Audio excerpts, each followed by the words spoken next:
Samathia? Oui, Oui, on vous oui, voit. là Bon, j'entends. voilà, on vous entend. On vous entend, vous voit aussi. Voilà, un petit peu à contre-jour, mais ça va.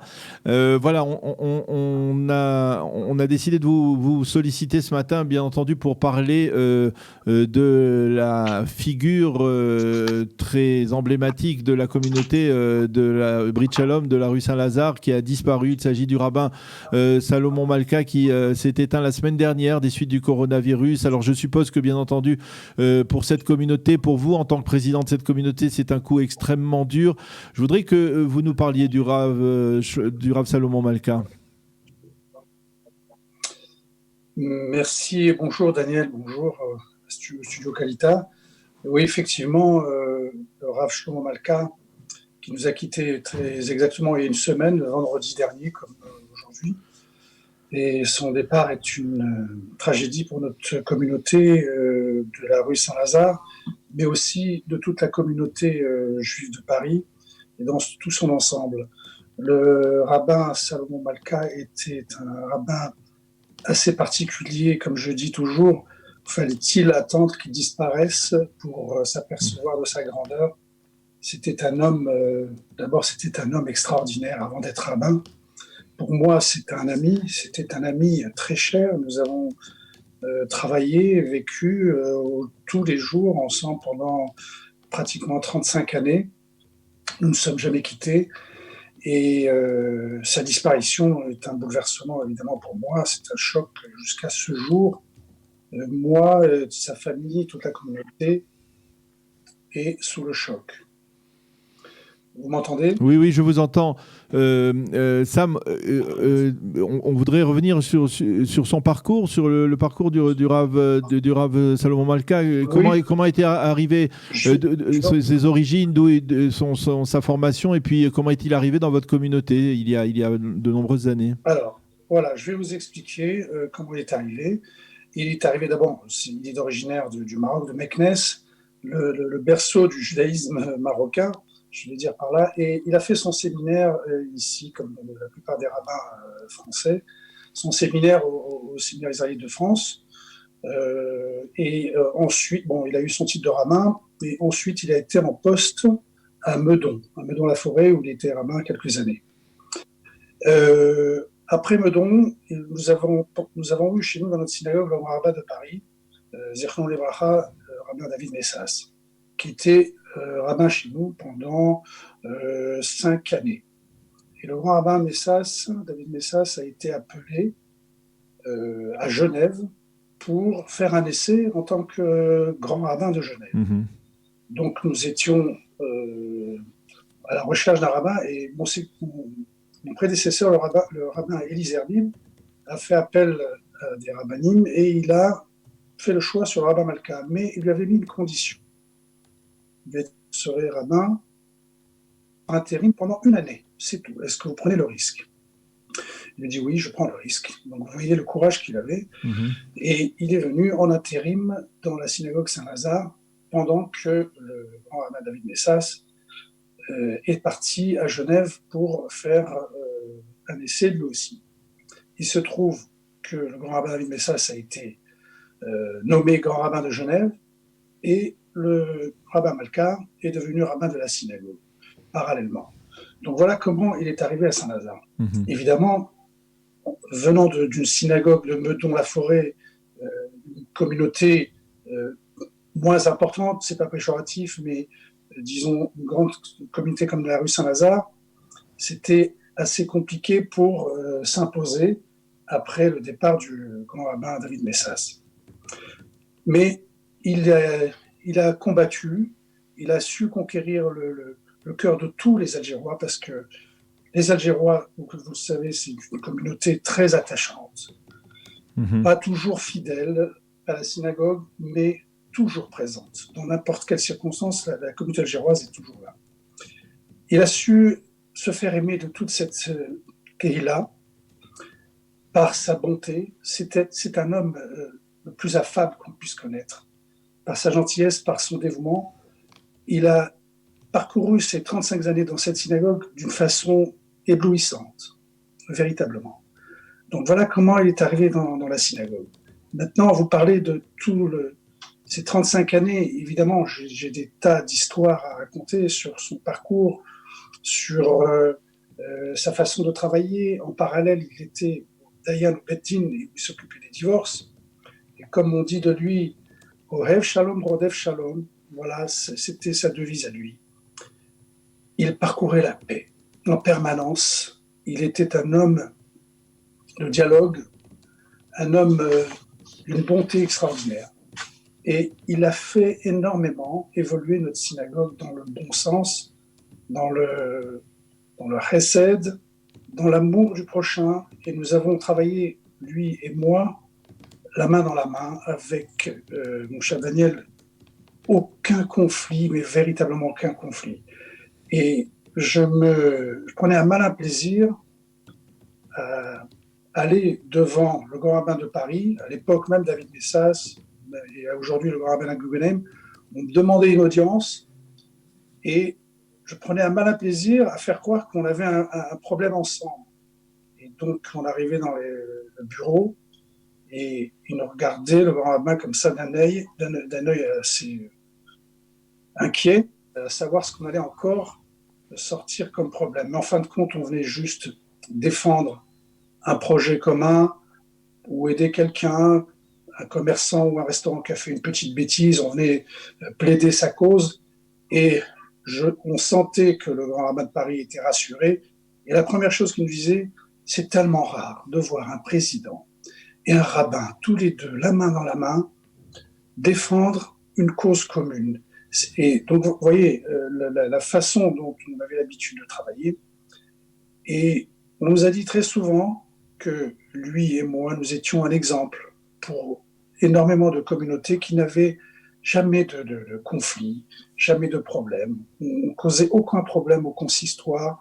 Tous les problèmes étaient résolus, aussi bien administratifs que religieux, surtout qu'étant un des principaux acteurs des Gittin, il avait énormément à sa charge des divorces et je peux vous dire que depuis des années, autant de divorces qu'il a fait, dès qu'il sortait de la tfila, on commençait la tfila à 7h du matin, à 8h15, nous avions fini à 9h, il était consistoire, il avait juste à traverser 2 rues pour recevoir les dossiers des Gittin.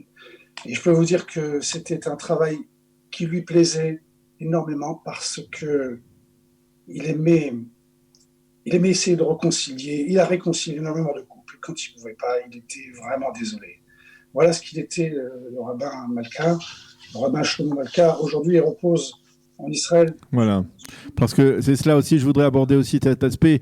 Nous, ici en Israël, on le voyait arriver régulièrement dans le cadre de congrès, de visites en Israël et toujours avec son sourire et effectivement ce caractère affable que vous décriviez. C'était aussi un amoureux de l'État d'Israël, de la terre d'Israël. Bien sûr, bien sûr. Pardon. Je vous raconte une petite histoire, c'est que vous savez que pendant les fêtes de Pessah, la plupart des synagogues se vident et toutes les familles vont dans les clubs en Israël, un peu partout. Et il aurait voulu faire comme tout le monde, partir en Israël pour les fêtes de Pessah, mais nous avions le même souci et la même peine de voir nos synagogues se vider et nous ne sommes jamais partis. Nous sommes restés uniquement pour garder nos synagogues ouvertes. Il n'y a pas plus triste que de voir un office avec très peu de fidèles. Et comme vous disiez, il est amoureux d'Israël. D'aucune manière, il ne pouvait éviter de partir.